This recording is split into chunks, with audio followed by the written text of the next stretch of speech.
عادل مدرس جوتکارێکی ji Kobaniyê her tim di nava zeviyê xwe de digere û di wê metirsê da ye got mewsima wî têk biçe. Adil di erdê xwe de gelek cure ji şînkayê çandiye, wek ceh, genim, kemun û peqle û dide zanîn got ji ber kêmbûna baranan hîsal mewsima bejî têk çû û tenê hêviya cotkaran di çandiniya avî da heye. Got karibin pîwîstiya herêmê ji keskayî û genim bicih bînin. Herwiha da got de bara jiyana xwe bikin. Lêgilî û gazincan ji kêmbûna sotemenê dike û diyar dike got bê mazot nikare zeviyê xwe av bide û daxwaza alîkarê ji rêveberiya herêmê dike. ما به باران تنه راست باران تنه بس موضوع زینه وقت تنه احتمال میل سر اوبیانه سبه حیوانه کرا گرده از مده نبگینم آبدانت کن دربنه ارشاد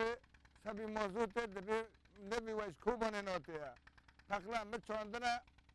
ارشاد خزانه حتی دقیقه هم که برم کن لتری موضوع تقلا نامه علم دهنی وای دایمنه بنرن رزاز بیوید شغله سمی تورات شغلمه ولی هی شربک کنی که عالم نیست دیگران دوستان من موضوع تا گیوانی هات بوش کرد شک و مگلی مش گازی مش حکومت می کوبر موضوع تا می که ما ابزر سر پی ما فایده ببینن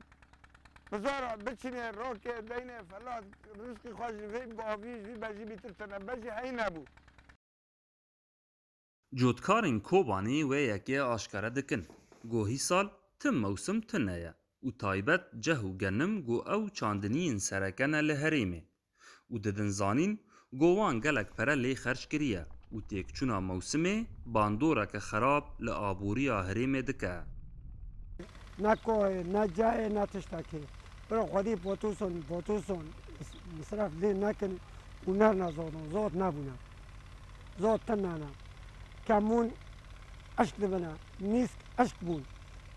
او دی چیچک دا جولک چیچک دا عشق بون تشتک تنا یعنی مسئله که کست که نه تشتکه چون منیر سولی مران و ناشیره نه مجتمع Beşekî mezin ji aboriya herêma Kobanî ji çandiniyê tê û têkçûna mewsimê aloziyeke mezin çê dike û ji ber kêmbûna baranan li gorî cotkaran got hîsal mewsim li Kobanê xerab xuya dike.